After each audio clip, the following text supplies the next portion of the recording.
Anyway, who's here? Adam is here. Good. We shall begin today with the second unit, and that is writing book reviews.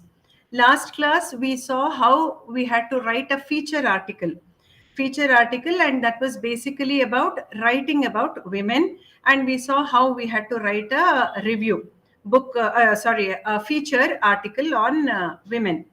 Today, we are going to talk about book review, how to do a book review, what exactly should we have in a book review, and the various other parameters needed for this.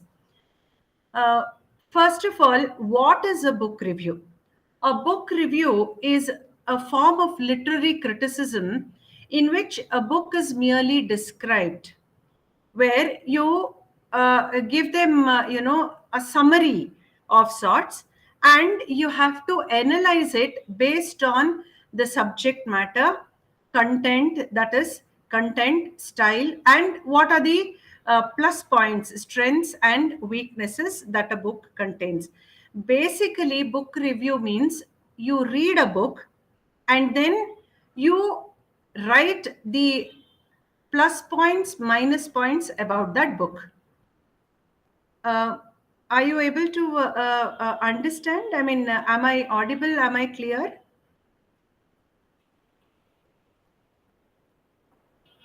Adam, are you there?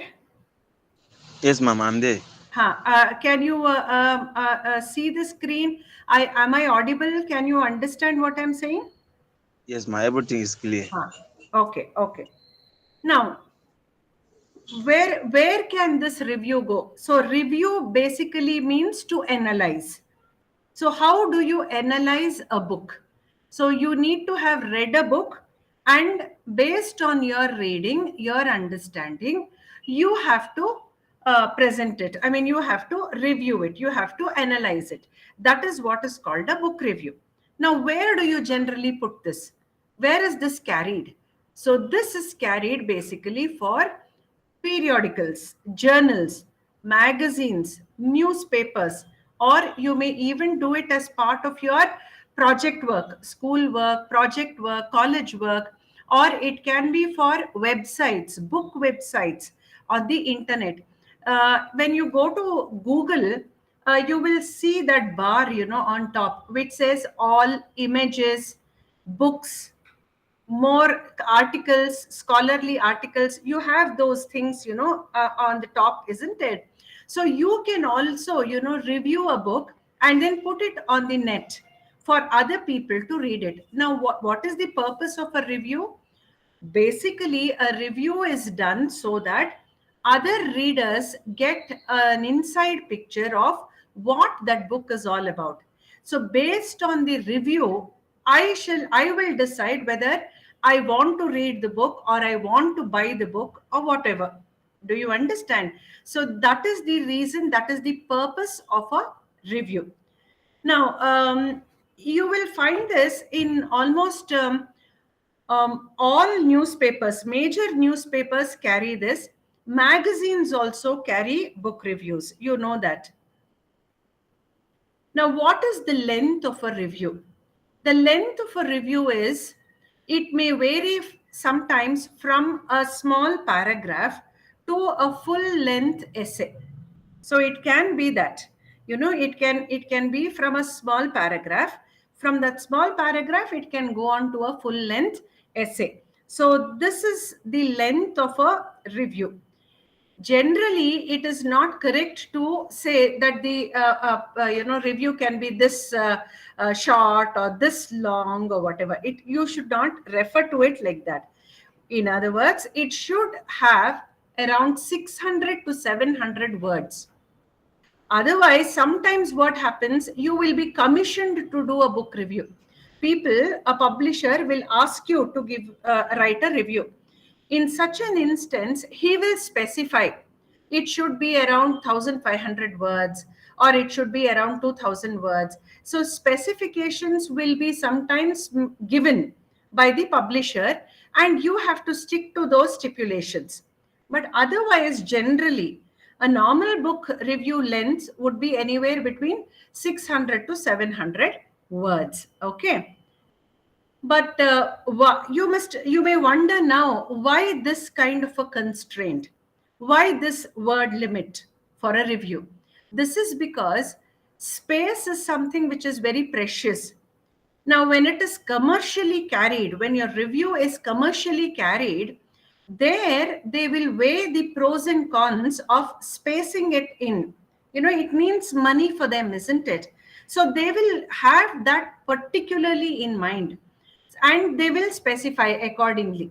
So where they are going to place that literary column, that book review column, and what is the space allotted to that column, and how many books can be reviewed in that column, all those things will take precedence. So depending on all that, they will specify the word limit. Otherwise, generally, it will be somewhere around 600 to 700. Now, some websites are paid websites. What they will do is they will put an abstract of your review. Let us say they put only about 600 words from your review.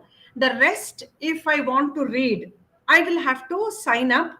I will have to pay a subscription, and then I will be able to get a preview of the entire book review. That can also be done. So these are certain aspects of book review which you need to keep in mind. But I must tell you at this outset that reviewing books is actually a very, very good option for literature students, especially. You can have a career on this. Feature writing, see, this diploma that you're going to do is actually a very, very good diploma, and it's a very good decision that you have taken. Why? Because it gives you an in-depth training and opens up several career options. It gives you many, many career options. So here book reviewing is also a very how would I put it, on demand kind of a career. You can do it sitting at home. It is done online, and there will be people who will want it, and they will contact you. So these are all parts of content writing, basically. So this is the length of a book review. The next one, what are the basic premises for writing a review? First is, you have to keep certain questions in mind when you start reviewing a book. A book will be given to you, or you select a book and you start reading the book. You have already read the book, and then you want to write now about that book. So what are the things that you need to keep in mind before you start writing? You can primarily address certain basic questions. Those are, what are the author's viewpoint and what is the purpose of the book? You see, the viewpoint or purpose may be implied sometimes rather than stated, but often a good place to look for what the author says about his or her purpose and viewpoint is the introduction or the preface. Now, when you start structuring, I will talk about it in detail in the further slides, but when you structure your book review, what you need to keep in mind is you have to first do the introduction part. Now, in the introduction, you can always bring in the author's viewpoint, or what is the purpose the book has. So you can have those things in initially here. And then, what are the author's main points? This can also go into the introduction. What does the author want to imply? Sometimes you have to read in between lines. Sometimes it is very clearly stated. Sometimes it is implied. So you need to be a sensitive reader, basically, to do a book review. Then, what kind of evidence does the author use to prove his or her points? Is the evidence convincing? The why and why not of an issue is what I mean here. Okay. Does the author support his point adequately?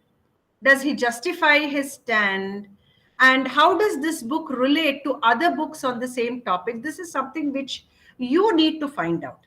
When you read a book, and you finish with the reading, you have to ask yourself this question: does this book relate to other books on the same subject? So is there any kind of a coherence? That is what you need to probe.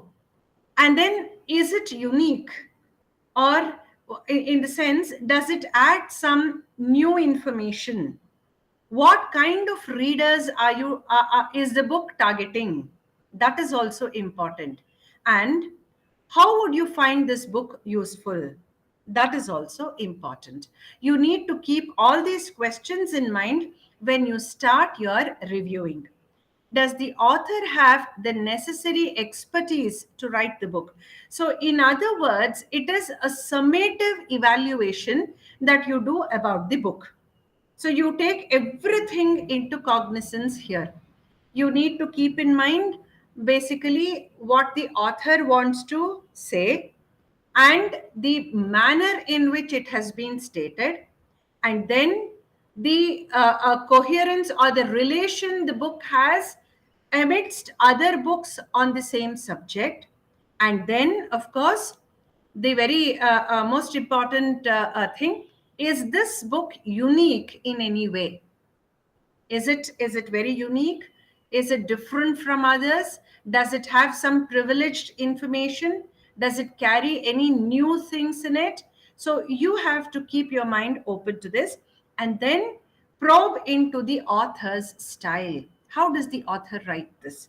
How was the book written? The style of writing. So you need to evaluate all that. And then lastly, how successful do you think the author was in carrying out the overall purpose of the book? This is also important. You need to here clarify very clearly whether the author has been successful in communicating whatever he had in mind. So, in other words, will the book click with the target audience? Is the book capable of communicating the information that it wants to convey? So you need to make that kind of an evaluation as well. A book reviewer has a tremendous responsibility on his or her shoulders. Why? Because it is not enough if you just read the flap or whatever, and then give a very cursory reading to the book and then start your review. No. Why? Because readers are going to be influenced by your review. Never forget that. Your writing should be in such a manner that readers will be influenced by what you are carrying. Whether you say the right things or the wrong things, either ways, it's going to influence the readers. So you have this tremendous responsibility on your shoulders. So you have to keep this very clearly in mind. What kind of a review am I doing? Am I justified in doing this review? So all these are certain things which you must constantly keep asking yourself at every stage. So this is a very, very responsible job. Just like what we saw in feature writing, how the responsibility, how accountable you become when you write about a certain topic. In the same way, you are also here accountable to your readers when you give them your review of the book. So you have to be very careful with that as well. The next one, now I have come to your study material itself. I have taken material from your study material that has been given to you. The first one, aims and objectives. I have put this in blue so that these, yes, Adam, tell me. Yes, ma'am. We didn't get the last material, the Sorry, previous Adam. material, You don't have the material with you, is it? the simplified previous material that we discussed in our last class. Yes. Yes, the same material. What I have done is I have simplified it. That's all. And I have also given pointers here and there in the study material for you to understand it on your own. You have the copy with you, don't you? The previous one. Adam, do you have the copy of the study material with you? The coffee? You say, ma'am? Do you have a copy of it? No, no, ma'am. Oh, you haven't received the study material at all? Yes, we haven't received it. The one we have in our dashboards is not that simplified. I know. Yeah. What you have been given is of a very good standard. In fact, they have written it Yes, very yes, well. It's of a very good standard. So of what I course. have done is, from your study material, I have simplified it and put it in this PPT so Okay, that it okay. is easy for you to understand and then do a project. Of course. Okay, ma'am. Thank you. So this particular slide that I'm showing you here, aims and objectives, I have copy pasted it from your study material, and I have highlighted certain points which you need to pay attention to in your material. Okay, ma'am. Okay, Thank you. done. Thank you. Mohammed, you have a point? Tell me, Mohammed. Unmute yourself, Mohammed. I can't hear you. You have muted yourself.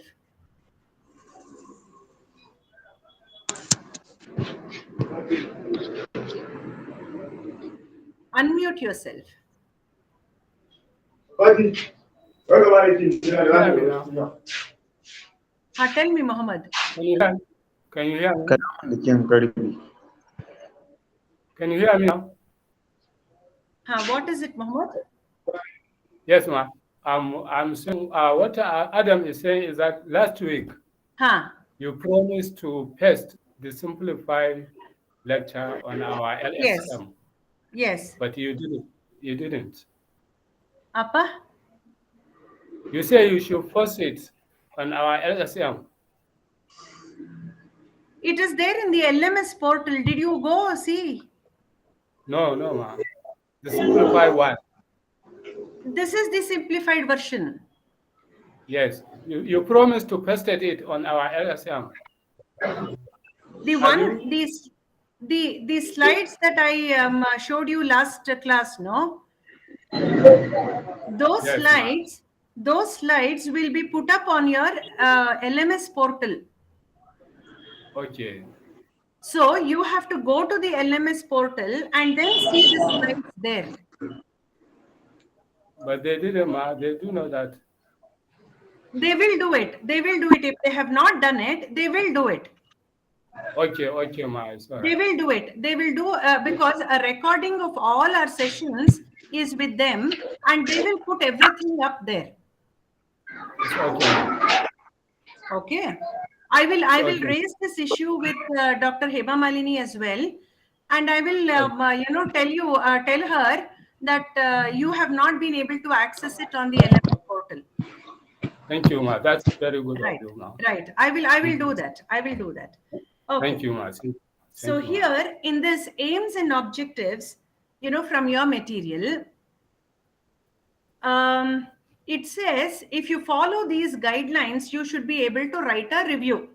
And that review is not overly critical, and it is unprejudiced and unbiased, and it objectively and honestly assesses the book and not its author, and reveals a discriminating mind, balanced and just in its assessment.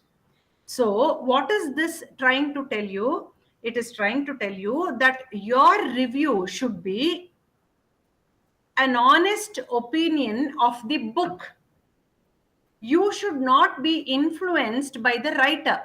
Sometimes there are certain writers whom we don't like.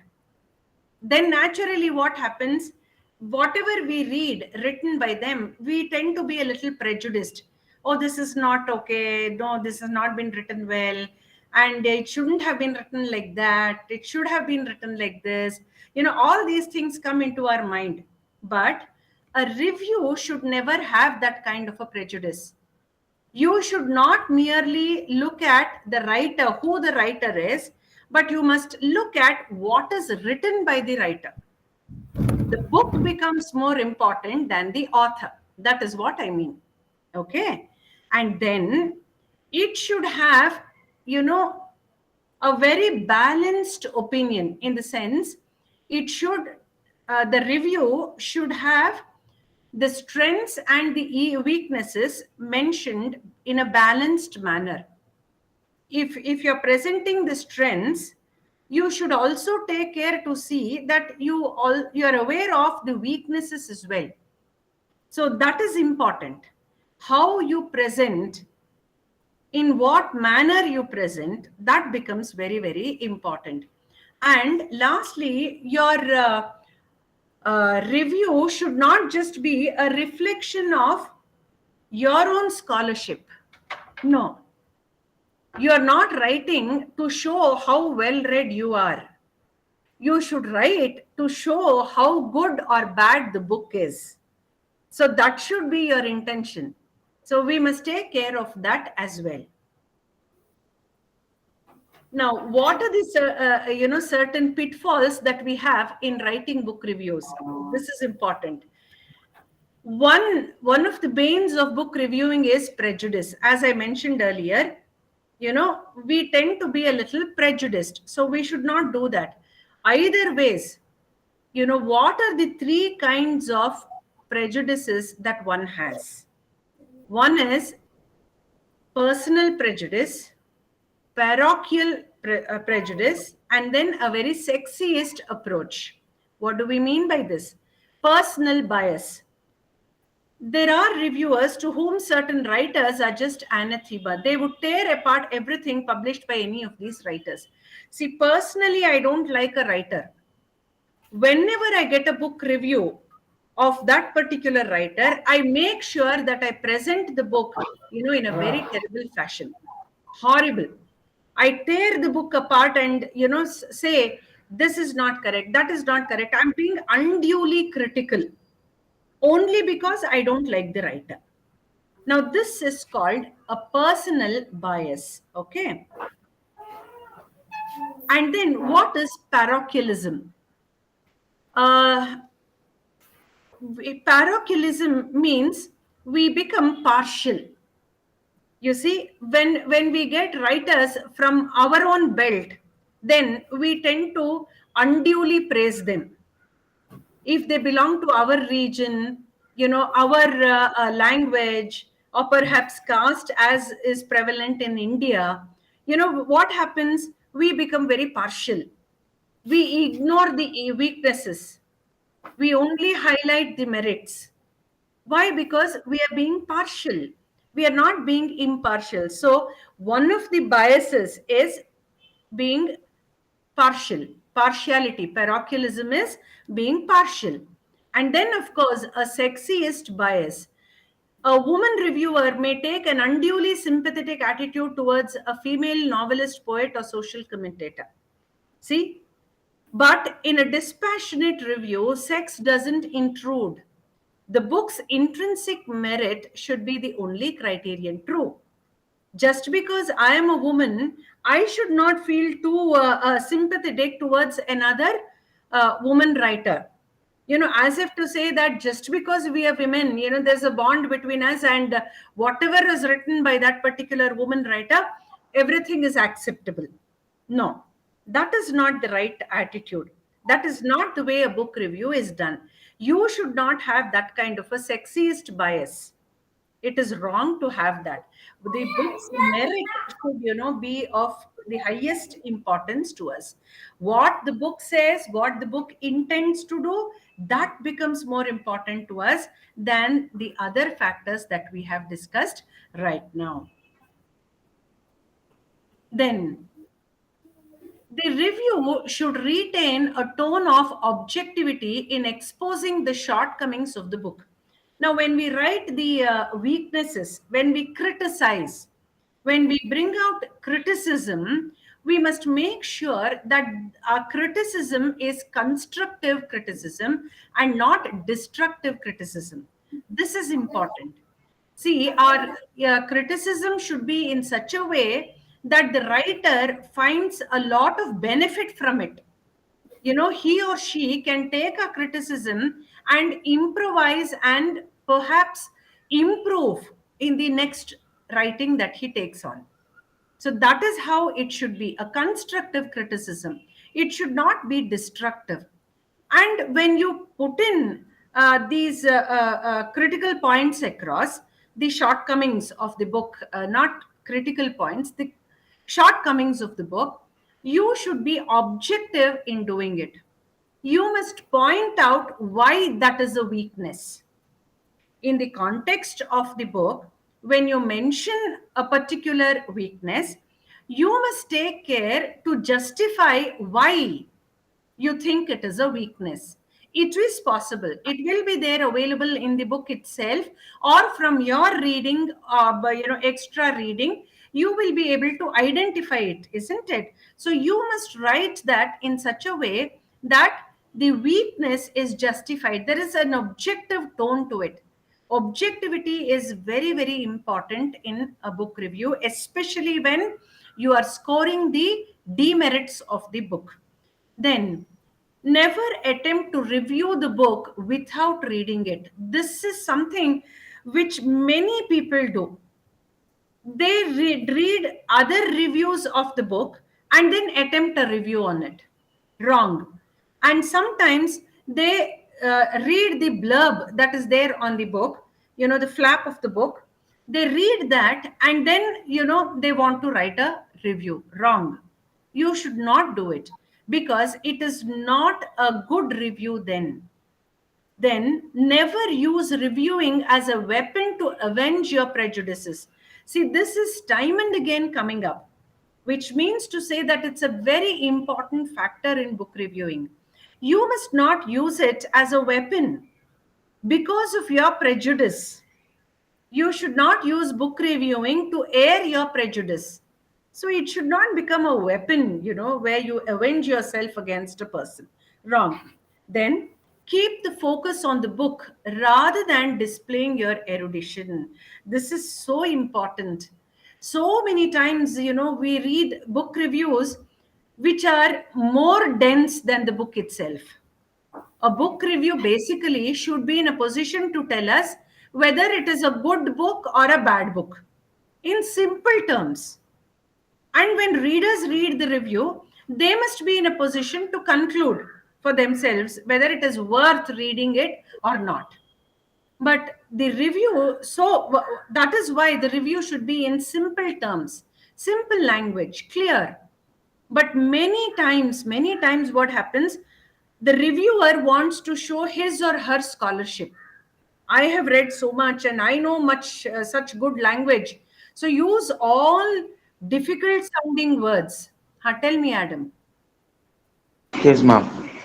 My question is that should one's perception necessarily be incorporated in book review?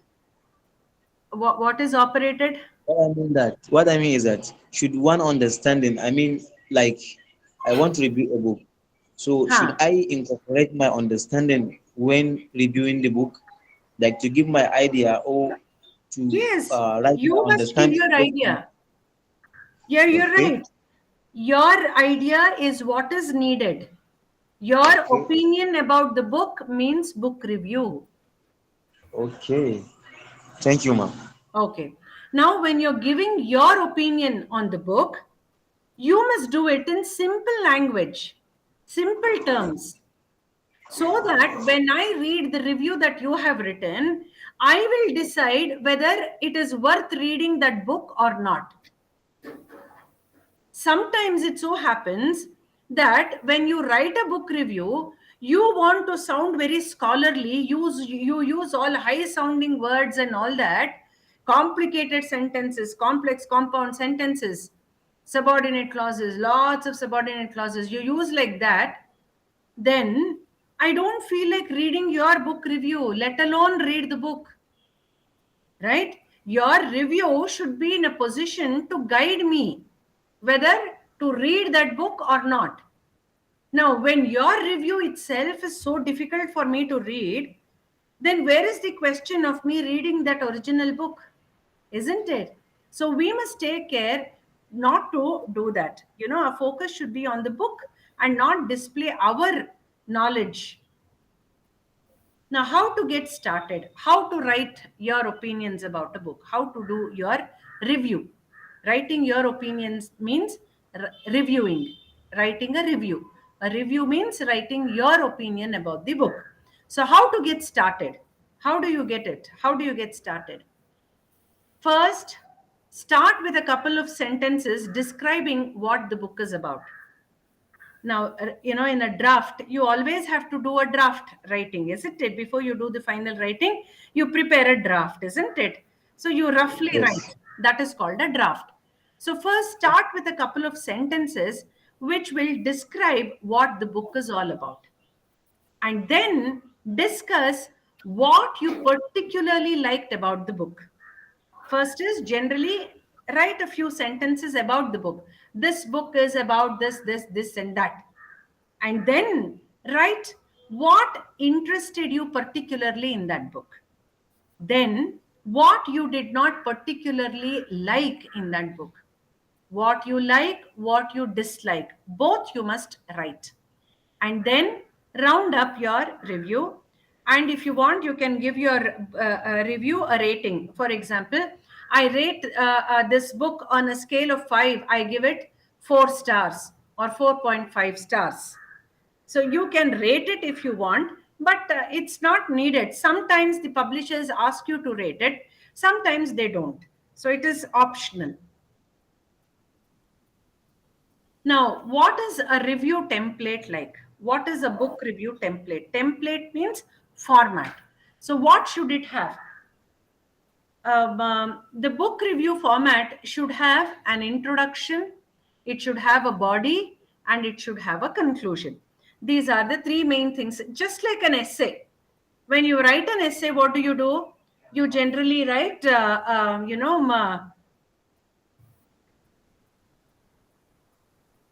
one moment. Huh. When it's just like how you do an essay. You have an introduction, and then you have the body, that is the main thesis, and then you have your conclusion. That is how you do it, isn't it? Likewise, first in the introduction, describe the book cover and the title. That is what you need to do. First, describe the title and the book cover, and then include any subtitles at this stage. If you have any subtitles, include that as well. And then the author's name must be there.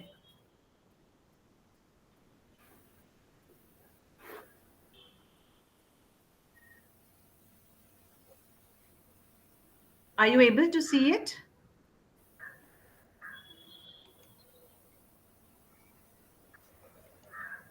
Are you able to see it? Yes, ma'am. So,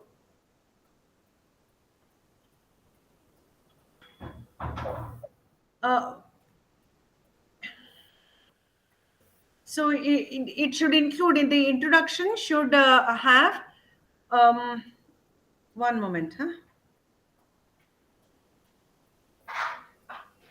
It should have a description of the book cover and the title. And then it should also have the author's name and subtitles if there are any on it. And then you come to the body of the essay. Now, in the body of the essay, you have to write a brief description of the novel. It is not enough to just mention the things that you have done in the introduction, but here it should be a little more detailed. Okay. And here in this, you have to give a description of the novel, introduce the main points, in the of the book in your review here. And then you also can here, when you are doing this, you must not give your opinion here. You are simply focusing on the novel itself. You will not give your personal opinion here. That will come in the conclusion. But the thesis of the review, that is the body of the review, should have here the main points of the book, the description of the novel and things like that.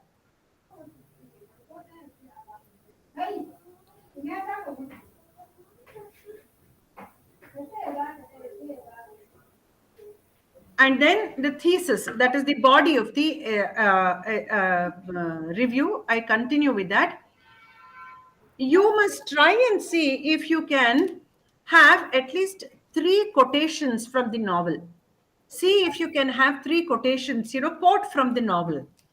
And then you have to summarize the quotation in your own words. You don't alter it, but you paraphrase it. You give your own summary of those quotations, and then you can mention your point of view of the quotation. Remember to keep every point included in its own paragraph. So you can divide it up into different paragraphs, and then you have to bring in all these points. You have to mention certain quotes from the novel, summarize it, and then give your point of view about the quotes. And you can divide it up into different uh, paragraphs. Conclusion.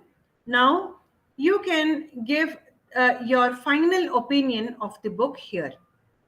What you think the book is all about, or whether you think it is a good book or it is not a good book, you can write here. This is where you can include that. Is this clear? Am I okay with this much?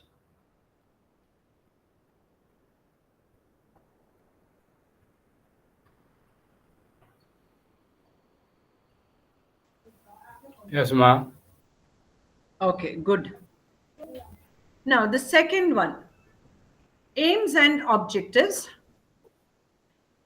The unit explains what the review editors and reviewers' responsibilities are. Now, what they have done is they have brought in one extra concept called there is a review editor. Apart from the reviewer, there is one other person who is called a review editor. The one who commissions books to you is called a review editor. Now, a review editor and a reviewer must work in tandem. They must have some kind of a rapport. They must work together. Why? Because both of them must be very well acquainted with not just the book on hand, but other works on the subject.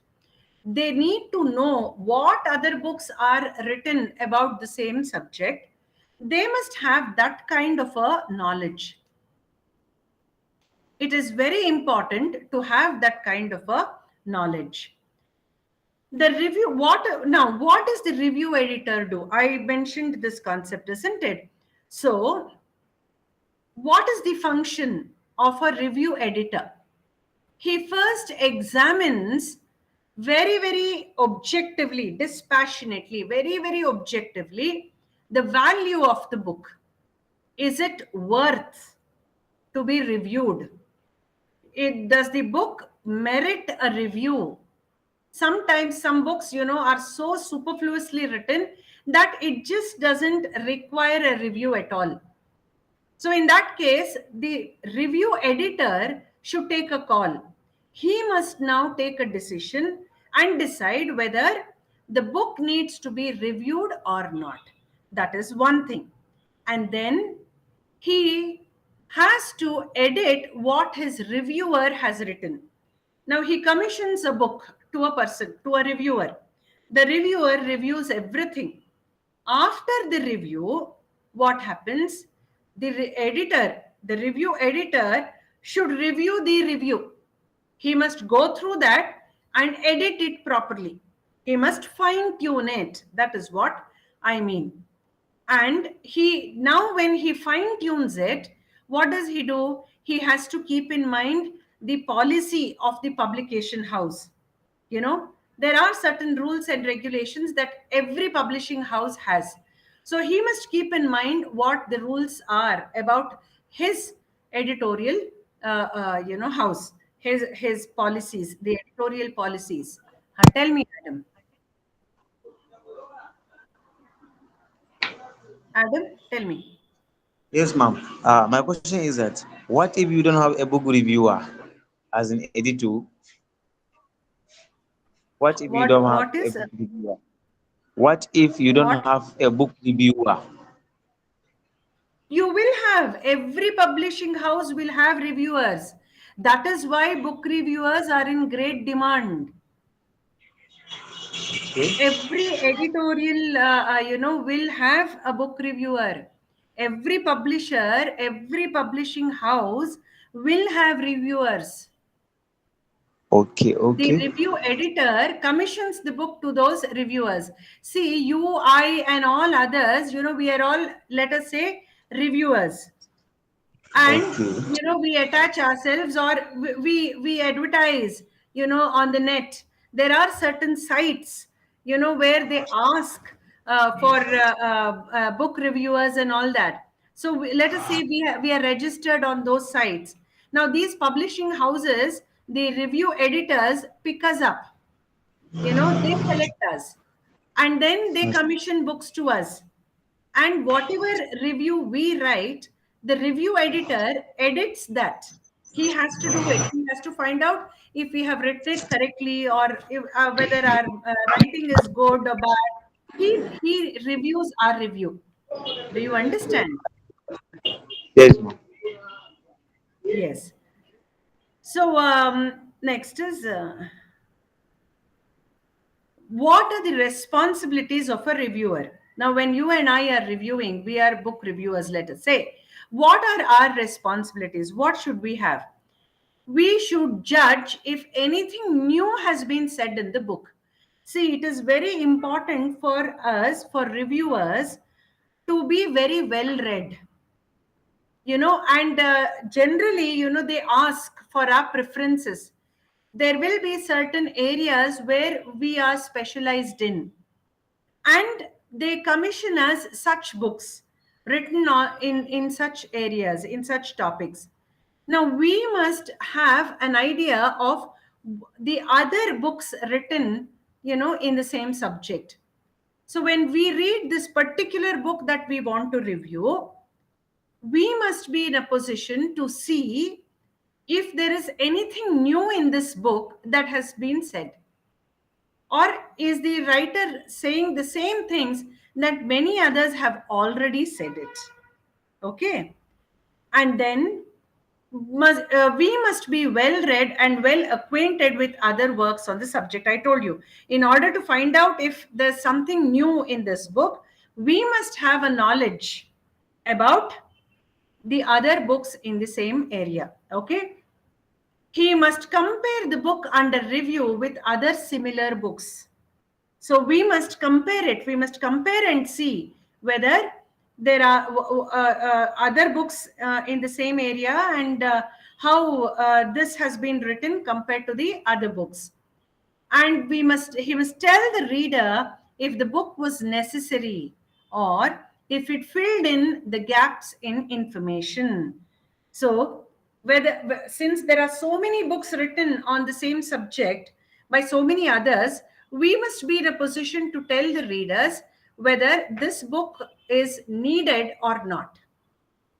See, everything's been already said and it's already been commented upon, right? So when we read that, we must give the reader a very clear picture about whether this book was necessary at all or not.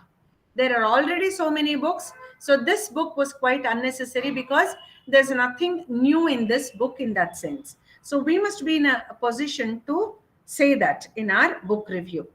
And then finally, he must tell the reader how the book compares with the other books as regards so many things like price, get up of the book, the look of the book, and the availability.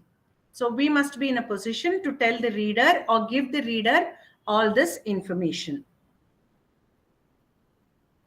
Readers depend on the judgment of the reviewers who have therefore to address themselves to their task with a sense of responsibility, which implies integrity. I told you this, right? So we must, be very, very responsible, because the readers are dependent on our review. Then the reviewer should be able to discharge the responsibility. That is, he should be widely acquainted with other books written on the subject. I already told you that. So, as a book reviewer, I need to be very, very well read. And then the reviewer is expected to bring out the distinctiveness. The reviewer should be able to bring out the distinctiveness of the book in question, in order that the reader may assess whether it's worthwhile to buy it. So, what is it that is being said here? I told you, I must highlight as a reviewer what is important in that particular book, what is unique in that book, what is distinctive. Why does this book stand out amidst so many others in the same subject? So I must be able to point that out. And then I must be objective, that is, the reviewer must be objective as possible in judging the contribution of the book to the literature on the subject. So I should not have any kind of a preconceived notion, any prejudice. I must not have any prejudice when I review that book. So these are important. And then the need to be, why am I saying over and over again that I need to be acquainted with other books? Why am I saying that? Why is it necessary? It is necessary because the best of the book reviews place the book with precision in the context of the literature that is available on this subject. So what am I saying here? Very, very important. My book review should place the book properly in the particular literary scenario. Now, this is the subject. So much of literature is already available on the subject. So my book, book review, the review that I have should be able to place the book that I have reviewed in the context of that subject. Where so many books are already published, my review should tell that this particular book, stands here. This is the place where it should be. So it should have that. So for me to place it like that, I should have an idea, isn't it, about how good the book is and what other books are there already about that same subject or topic. I should have an idea of all that. Then he should take note of the previous works by the same author. Now, the book that I'm reviewing, the writer, what has he written so far? What are the other things that he has written so far? I must be aware of that. I must do this background check. I must be well acquainted with all these things before I attempt a review. So, it is not an easy thing to do a book review. We must have this kind of a mental predisposition to take on so much of work. I must read up, I not only about other books, in the subject, but I also must have a fair idea of what other books that writer has written. I must also have that. Then, in the context of the author's previous work, he must judge what development has occurred in his handling of the theme, language, and artistic form, and in which direction his art is moving. So, why is it that it is necessary for me to know his previous work? Because I must be able to point out the development of that particular writer's work. Has he improved upon his previous work? What are the improvements? Or has the writer, come down from his previous writing. So I must be in a position to judge that.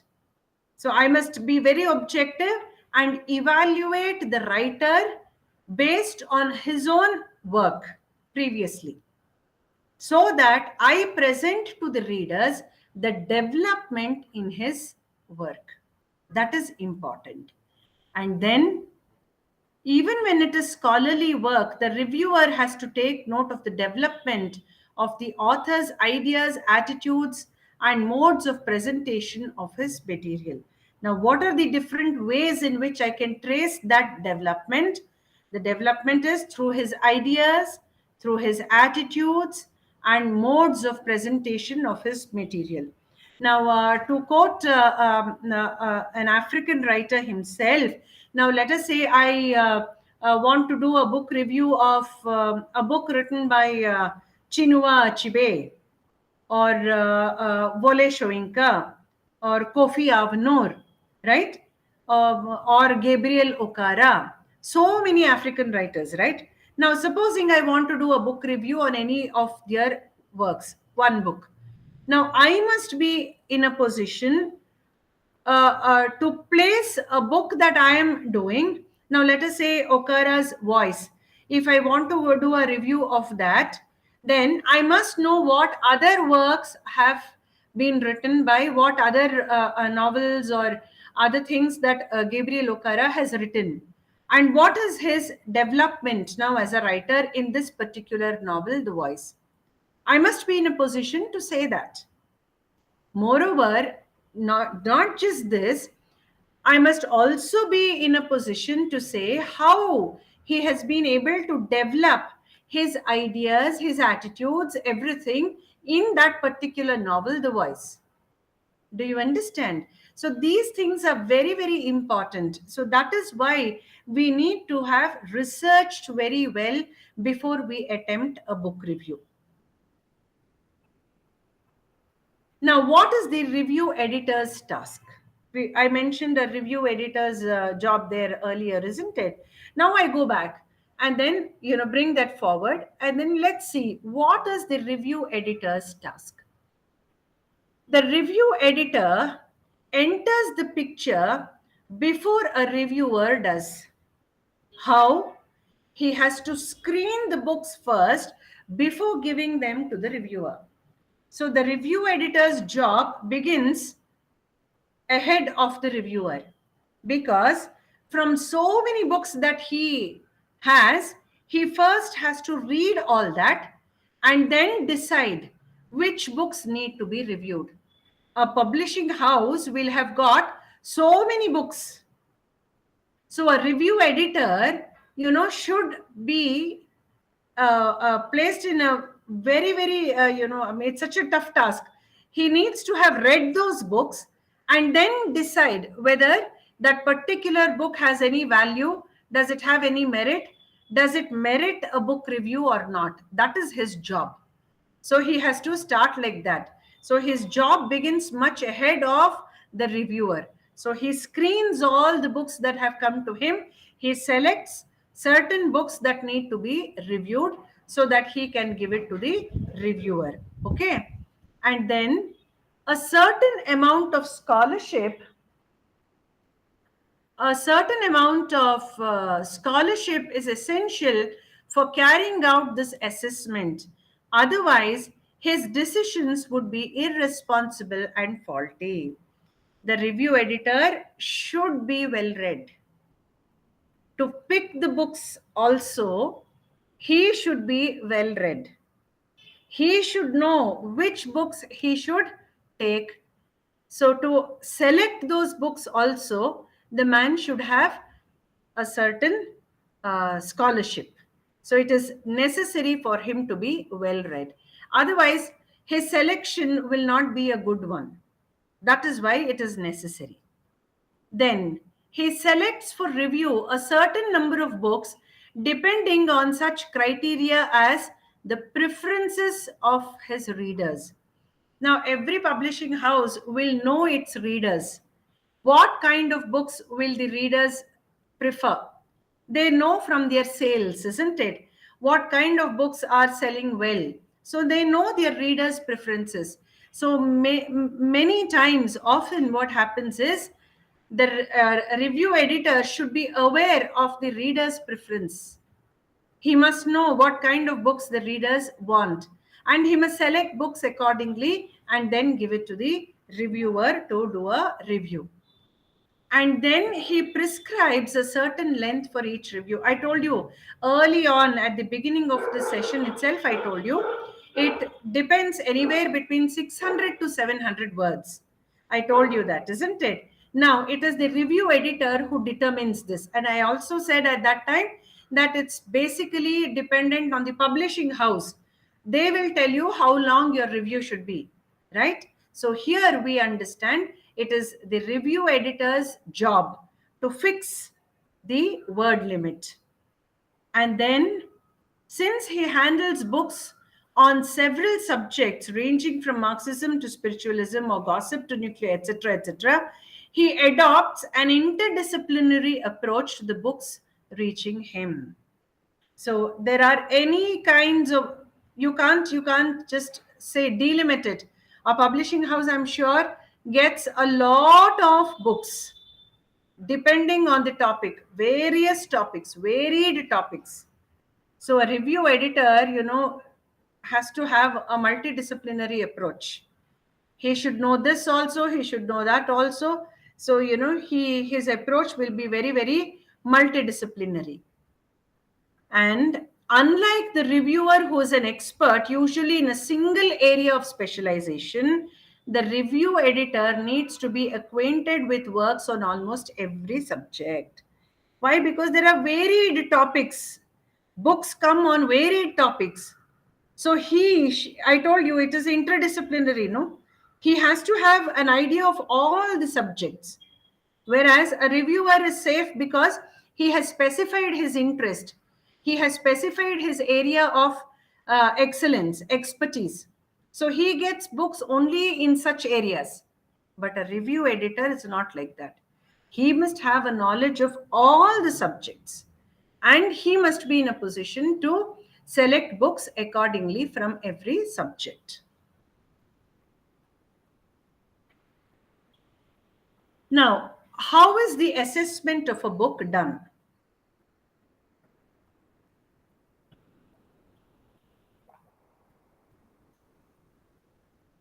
The assessment of a book is done in terms of its subject, language, style, tone. These are the different things that you need to keep in mind. What is the tone of the book? Writing tone. What is the style? Writing style, is it narrative? Is it descriptive? Is it lucid? Is it dense? What kind of a style? Language. Is it very heavy? Is it simple? Then what is the subject, of course? So assessment has to be done in these terms. Evaluative judgment. What do we mean by evaluative judgment?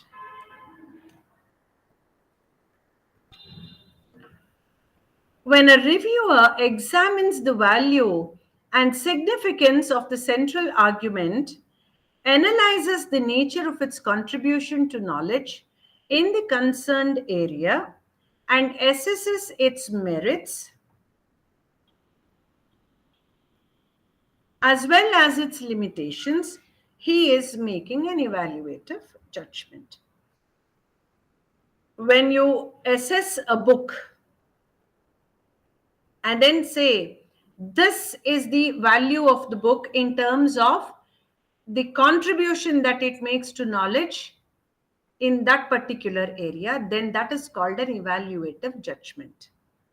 When you say the book has a high value because it contributes so much of knowledge to this particular subject, then you are being evaluative.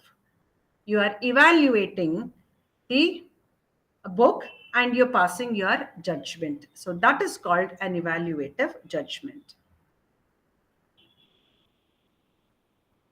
Characteristics of sound evaluative judgment. accept the work on its own terms. Now, how do you make this evaluative judgment? You have to accept the book on its own terms. The text becomes very important. The creative impulse that is evident on the part of the writer in the book, you see that as well. And then what is the dominant image, symbol, motif that comes in the particular book? Then what is the relevance and significance of the book? What kind of relevance does it have? What is the significance that the book carries? That is there. And then you analyze the book in terms of all the above mentioned factors, and then you make a comparison with other works as mentioned earlier. That is very, very important. And then you give your very balanced judgment. Then the ideology, that is brought out in the book should also be evident here. And then the power of suggestion, you should have that in your review. You must be in a way, you must write in such a way that you suggest to your readers what they need to see in that book. So the power of suggestion is also a very important factor. And then, of course, reviewing critical books. When something is written on theory, let us say, that is also important. This is the last unit.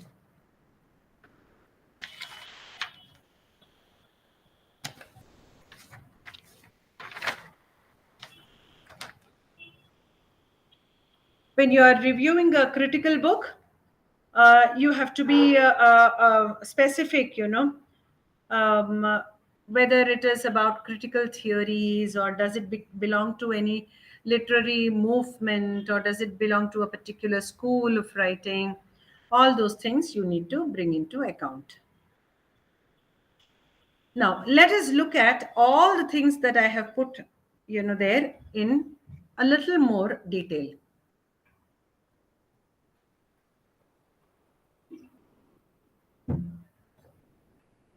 It is important to accept. One moment.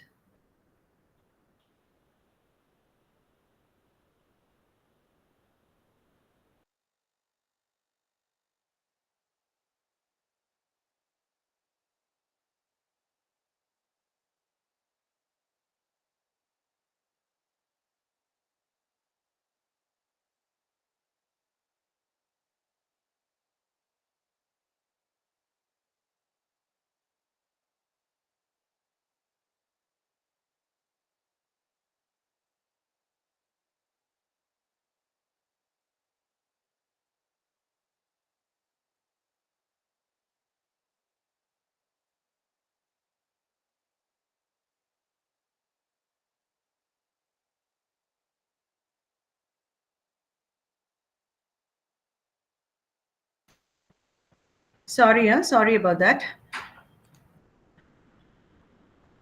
Right. So accept the work on its own terms. It is important to accept the work for what it is and not as the reader or the reviewer would like it. It's very, very important. See, you may review a book, but you should not have, how would I put it? You cannot lay claims to why did the writer write like this, or the book should have been written like that. No. Accept the work for what it is and then evaluate it. Do not carry your expectations into the review. That is, don't expect the work to be what you want it to be. Let the work remain the way it is, and then you give your judgment on what is there. That is very, very important. And then a responsive reader should have no prejudice while reading a novel or a play. He needs to be unbiased, open, and sympathetic to the spirit of a creative work so as to enjoy reading it. So, this is important. When you don't have that kind of a bias in mind, you're able to approach the work in a very open manner. That is important. If you have bias in your mind, you won't be able to do that. So your review should help a reader approach the book in an open way. That is important. It's a very difficult task. It's not as easy as it is said. It is easier said than done. But you must ensure that you prompt the reader to approach the book in a very open manner. And that can happen only when you put the text as the primary most important thing. Close reading of the text is very, very important. A reviewer should give the text a very close reading, and only then any worthy judgment or analysis is possible. You cannot attempt an analysis if it is a very superficial reading. Please keep that in mind. Now, what is the creative impulsion? This is nothing but the gap or void between what is and what ought to be, the reality and the imagination. It often kindles the writer's imagination to explore and interpret the forces behind this gap in order to clarify his vision or worldview. The writer uses artistic devices to embody this vision or perception of life. Now, sometimes the reality cannot be presented as it appears or as it remains. So, what happens? Writers use the artistic medium. They may use an image, they may use a symbol, to show this or to, give expression to this reality. Now, as a reviewer, you must be in a position to understand this, and then you have to analyze that. Then it is very, very good. And when you do that, you naturally have to concentrate on what motifs are used, what images are used, what kind of symbolism is used, what kind of imagery is used. So sometimes a refrain may be used again and again. When something is used again and again, it's called a refrain. So you can analyze a work through all these artistic devices that a writer has employed. You can say whether the employment of these artistic devices are effective or not in bringing out what the writer has intended to convey. So that can also be done. And then relevance and significance. The reviewer should not merely give a resume or a summary of the work without references to the things that make it artistic and effective. It should also place the writing in the context of life today to assess its relevance and significance. So there's always that reality check that a reviewer has to do with the book. Is the book relevant to the present times? Is there anything significant in the book to make it relevant? So you have to highlight the relevance and the significance that a particular book has or doesn't have. The analysis and comparison. The reviewer should, wherever possible or necessary, analyze and compare the book under review with similar works in order to bring out its distinctive quality. I have already mentioned this time and again. So comparison is a very strong factor that you need to keep in mind. Balanced judgment. The review should be balanced, and it should give the limitations and the strengths of a work in a very, very balanced manner. The reviewer should desist from imposing his own ideological bias. True. The ideology that I have may be different from that of the writer, but that should not limit me in any way when I review his book. So I, as a reviewer, should never impose my ideology in my reviewing of a particular book. That is very important. Power of suggestion. A sensitive reviewer takes note of what is deliberately left unsaid by the author and understands the subtle and suggestive nature of the comparison, which makes it open to a variety of readings and interpretations. Now, the beauty of writing itself is this, that there is more that is said without saying it. Much more is communicated when it is unsaid, right? Right? Music is heard much before, Eliot, I think, said this. Poetry communicates much before it is read or something. So when something like that is mentioned, what does that mean? The power of suggestion, you can bring out so many things in a very subtle manner without actually saying it. So the reviewer should be sensitive to such nuances, and then he must highlight it in his review. Those are all the strengths of the writer, and how you are able to bring it out in your review so that the readers, are attuned to such nuances. That is the beauty of a good review. Okay. Evaluative judgment and different forms of literary writing. Fiction.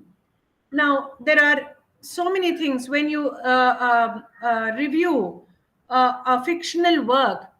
The major components that you may find in a novel: setting, atmosphere. Your review, should base itself on these points: setting, atmosphere, the plot, the context or the situation, the character. Right? There are different kinds of fiction, like experimental fiction, science fiction, magic realism. Then so many things like this. So that is fiction. You can also have short stories. Though when you have short stories, they concentrate particularly on any one factor, like the atmosphere or the mood or the situation or character. These are, any one of these things is highlighted in a short story. Poetry. Poetry is also a literary form, and it incorporates elements like rhyme, figurative language, sound devices, figurative languages, all the figures of speech, metaphor, simile, personification, onomatopoeia, and then, things like that. That's figurative language, images, symbols. So, meter, all these, play a very important role in poetry. Drama, plays. Here it has a play generally has a very strong audio visual appeal, isn't it?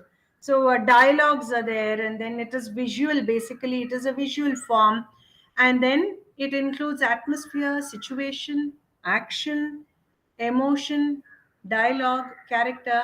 So your review should bear all focus itself on all these aspects. Now, with this, we come to the end of book reviewing. So, if you have any questions or any doubts, please raise them so that we can get it clarified. Yes, Adam. No question. Very good. Yeah, the class is very enjoyable. I'm happy. Yeah, thank you. You should be, the success of the class is you should be in a position to write a very good book review. Yeah. That is the intention. Yes, Mohammed, tell me. Yes, ma'am. Before I ask my question, would you mind giving us your email? My email is also there in the portal, LMS portal. All the counselors, their names, their mail IDs are mentioned there in the portal. But I shall do one thing. I shall ask Dr. Hema Malini if I'm at liberty to share my mail, with you people. then perhaps you can communicate with me directly, and then if you need any help, I will be more than happy to help you. Yes, ma. Yes, ma. Thank Thank you. you. Then my question. There is another person, Mustafa Muhammad. Yes, ma. Did you join just now, Mustafa, at the end of the class?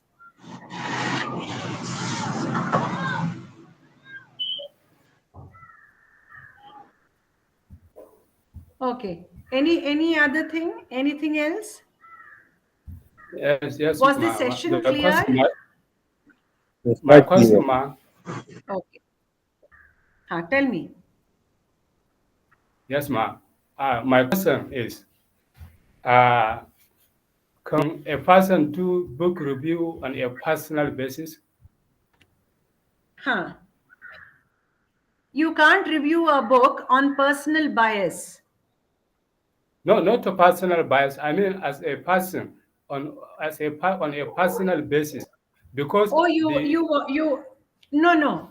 A review, that is not called a review. That is an interview where you want to talk to a person.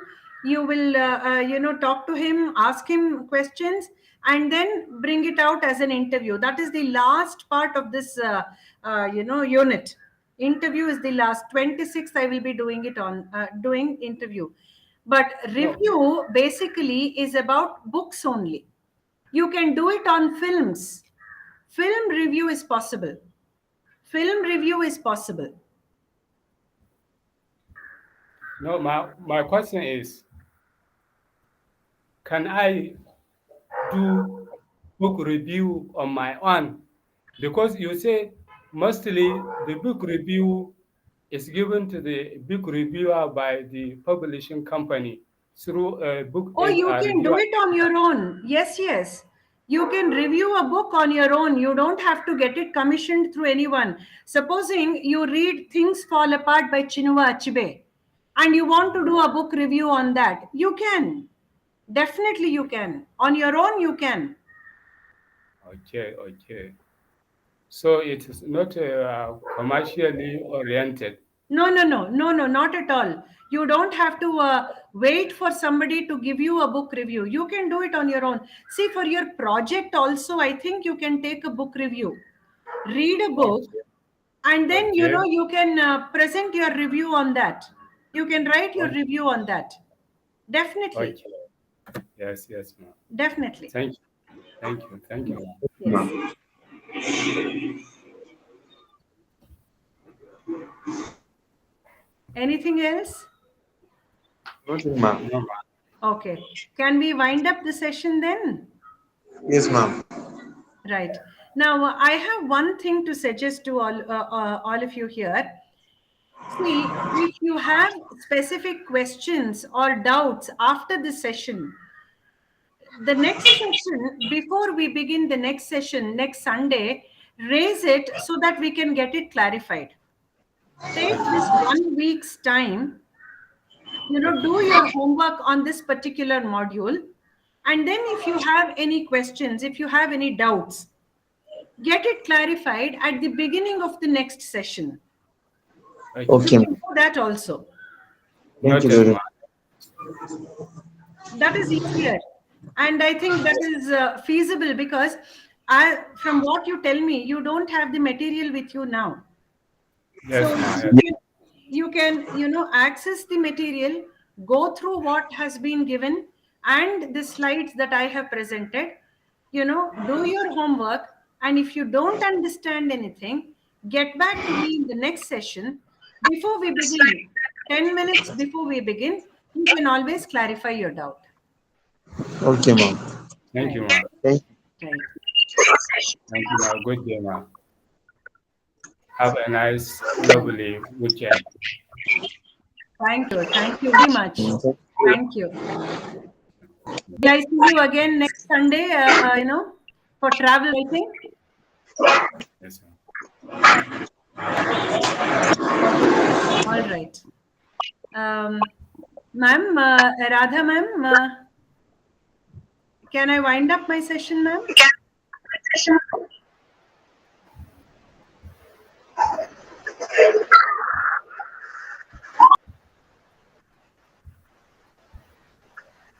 I'll see you next Sunday then. Thank you. Thank you, ma'am. Bye bye. Thank you. Bye.